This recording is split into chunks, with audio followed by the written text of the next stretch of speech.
पेरणीचं काय महत्त्व BBF? सर्वांना नमस्कार. आज इथे आपण धाराशिव जिल्हा तालुका धाराशिव इथे रुईबर गावामध्ये आपण सगळे आहोत.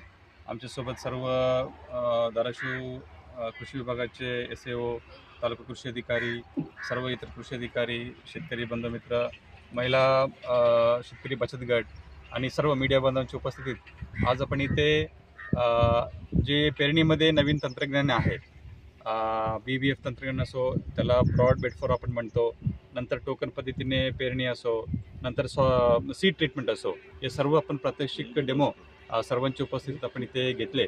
आणि सर्वांना माहिती आहे की आता एल निनोचे वर्ष आहे आणि एल निनोचे वर्ष असल्यामुळे आपल्याला जे पेरणी पद्धती आहे ते आधुनिक पद्धतीने आपल्याला करावं लागते.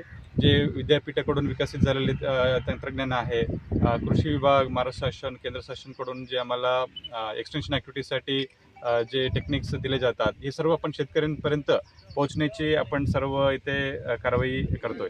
आणि 30 जूनमध्ये आपण सर्व अधिकाऱ्यांनी पण एक दिवस बळीराजासाठी असं आपण एक उपक्रम राबवतो. त्याच्यामध्ये प्रत्येक अधिकारी, तहसीलदार असो, गटविकास अधिकारी असो, तालुका कृषी अधिकारी, SDO, सर्वांनी एक दिवस त्यांनी बांधावर जाऊन शेतकऱ्यांसोबत इंटरॅक्शन करून त्यांनी BBF आणि हे सर्व तंत्रज्ञानाची अवगत करून दिलेली आहे.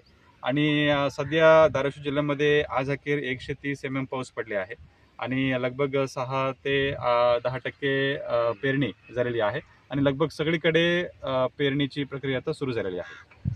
BBFचं महत्त्व काय आहे आणि लोकांना काय आव्हान? BBFचे असं महत्त्व आहे, एक आहे की ही लवकरात लवकर पेरणी होते, नंतर याला ब्रॉड बेड आपण म्हणतो, म्हणजे याच्यातून आपलं सॉईल नरम होते आणि एक फरो निर्माण झाल्यानंतर जे पावसाळ्याचे पाणी आहे ते साचणार नाही, ते वाहून जातात आणि नंतर सॉईल सॉईल नरम झाल्यामुळे जर्मिनेशन आहे ही फास्ट होते.